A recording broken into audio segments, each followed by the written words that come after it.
Hi, my name is Nick Braunton and I'm a Random Fish. Hit that subscribe button and we'll be Random Fishes together, shall we? Now, very recently I was given the opportunity to play a role in The Wind in the Willows. I'm playing the rather arrogant and Mr. Enigmatic Mr. Toad. And honestly, it's kind of made me rethink a lot of stuff. It's made me go back and reread a lot of The Wind in the Willows. Not just the play script here, but, you know, the book itself. And even watch some of the old films that I found over the years. Wind in the Willows is one of those shows, is one of those stories, I should say, that has transcended its multiple takes, its multiple rewrites, its multiple versions that have existed across media. Obviously there are different play versions, there's a whole bunch of animated versions, there's the Disney version, there's a whole bunch of others, and there's even a live action version starring, you know, Eric Idle and Terry Jones, and those still work. And that, to me, is a brilliant thing, and I wanted to find out why. So I've been looking more into Wind in the Willows again, and I was reading a lot of stuff, and I think for me, I've cornered down the main essence of the story. What I feel the story to actually be about. Obviously, the story itself is centered around the concept of change, but it's more than that. It's not just about change, it's about how you react to change. It's about how you deal with change. And to me, that's symbolized in the two main characters throughout the story. Who are those two? Mole and Toad. Mole and Toad. And this is why. Both Mole and Toad go through two gigantic changes throughout their lives. And for them, it's a case of how do they handle it. When Mole first leaves his home and goes exploring into the world and discovers the riverbank and everything else, he is overcome with joy. He attaches himself to Ratty and to the other members of the water bank, and he ends up befriending the otters, helping to find Portly. He takes part in the final battle against the Stoats and the Weasels and the Ferrets in the Toad Hall fight. He befriends Mr. Badger. He's one of the very few who Mr. Badger actually respects in and out of the riverbank, which is great.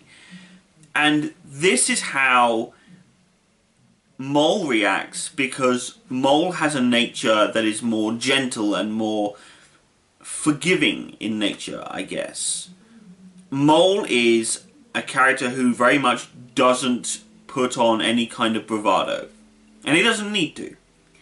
His curiosity, his naivete, is just about everything who makes him him. Everything that makes him a person, everything that makes him his personality is what drives him, and it's what makes us as an audience connect to him. So when it comes to the changes of him leaving his home, finding the riverbank, befriending the otters, finding Portly, befriending Ratty, becoming essentially his housemate, if you will, because in many versions, Mole stays with Ratty a lot. And it's not as if they're without their ideas. Both Ratty and Mole hold a great deal of ideas and a great deal of friendship and respect and love almost for each other, which is great. And it's great to see. And it also symbolizes the whole thing about what happens when we first enter a new environment, when we first face change. The first person to greet us, the first person to really befriend us and to really know about us, is someone we will latch onto with every fibre of our being. Someone who we constantly try to be friends with over and over again, despite our differences. This is because of a whole bunch of stuff, and that it's a massive psychological issue that humans write. And whether we know it or not, we've imprinted it onto our characters in film, in books, in poetry, in whatever. This is how it comes across. And it's not an obsession, it's not a bad thing to want to be near someone, especially if they're the first person to ever be nice to you somewhere. But that is what Mole represents. He represents the naive person coming into contact with great change and not only learning to accept it, but also being able to thrive with it as long as they had the right people to help them through it. If he'd been on his own while dealing with this change, it would have been a completely different story, and Mole probably would have gone back underground within a day. If that. Now into Toad. Toad is, as I've stated before when I was describing the version of him that I'm playing in this, He considers himself enigmatic. He considers himself amazing. He considers himself glorious. He considers himself handsome. And he is arrogant. He is self-centered, arrogant. He is ignorant of everyone else around him. And he 100% believes who he is as a person. Change came for Toad in the form of the motor car. Ratty always points out how he has one craze after another. And that is... And the motor car is the first instance we really get of this. Toad's personality, when occupied by change, is to believe that the change is better than everything else that preceded it. Not understanding that it's an improvement upon it, but it doesn't need to be... doesn't mean that the thing that came before it should be ignored. It's just an enhancement of what happened previously. And this is where Toad's personality really does show him for who he really is. While Mole is naive and very much dealt with the change in a positive way with his friend's help and was able to sort of learn about the change and everything else, Toad throws himself wholeheartedly into the change, believing that it to be the better option. His friends try to help him to control this madness that he has flowing through him, and he won't listen. It's not because he's a bad character by any stretch of the imagination, but he is someone who does not believe that another's influence should be greater than his own. He does not believe that other people have opinions greater than his. He is the master of his own destiny. He is the man who will always bring himself forward. Toad is essentially the very proud emperor who decided that because someone claimed that that wearing these invisible clothes was better, that somehow that gave him the right to go parading out into the world without any clothes on. And that was his greatest mistake. And I think that's one of the funniest things about him. I think it's one of the best things about that character. Toad also has the other greatest change in that he is then arrested for that. His arrogance finally gets to a point where he cannot escape the reality of the world. Having a car, driving it as recklessly as he does, stealing a car, crashing it, being horrible to the police, or everything that he does from that point on is an extension of his arrogance, of his ignorance of the world. And the world hits him back with reality very quickly. He is imprisoned, and he is horrified to realize that, the rules do apply to him. And Toad goes through much more of an arc than Mole does. But we see Mole as more of the main character than Toad because we don't see ourselves as Toad. We don't see ourselves as the arrogant person who thinks that everyone else's opinions are worse than our own. We see ourselves as the naive person who's just coming into a new situation. Unfortunately, this book was written for a reason. And I don't believe that the author would write Toad without any grounds of knowing people who weren't like that.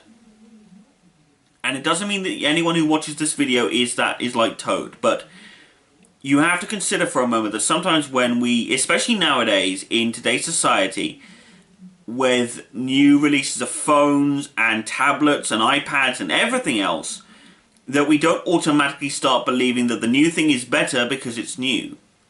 These things do happen, and they are very real. And I would like to create this facade through the character when I play him on stage. Toad goes through possibly the most dramatic change throughout the show. And that's right, because that's the part of the story that focuses, it's a focus of the story about him being in prison. He has to leave and go wandering around the countryside dressed as a washerwoman. And while he still keeps up the bravado, while he still keeps up all the incredibly see-through modesty, the fact that he is so happy and arrogant and so happy at the genius of himself, it's more of a front afterwards than it ever was during it. Beforehand, he truly believed in his own brilliance. And I honestly do believe that the second he was thrown into prison, that reassurance comes in the form of a bravado mask. He wears a mask of bravado in order to give himself some kind of reassurance in his own life. But from the second he has to compromise and dress as a washerwoman in order to escape, despite his own protests, he knows in the back of his mind that it's true.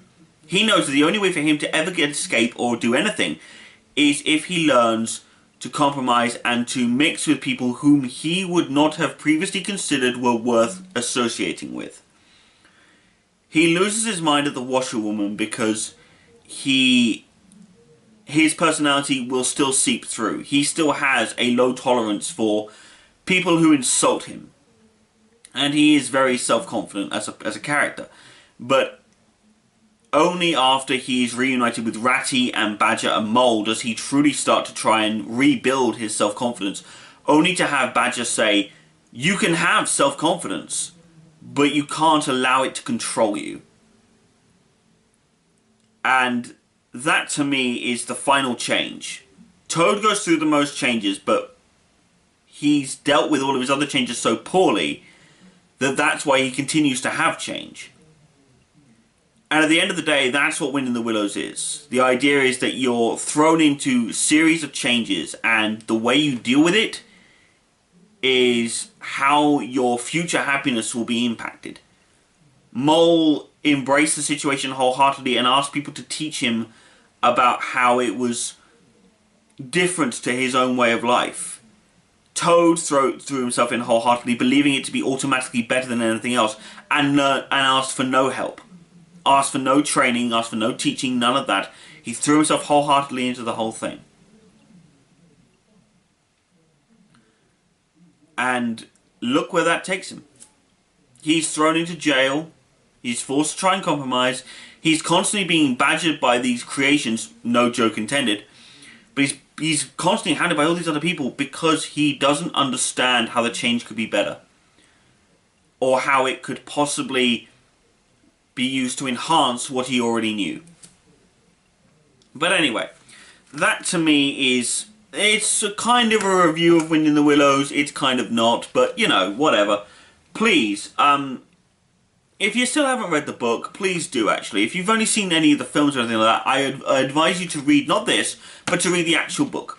I don't currently hold a copy in my hand, but there are copies of the book around, and I do suggest that you read it, because it is a lot of fun. And it's a lot more interesting than we give it credit for.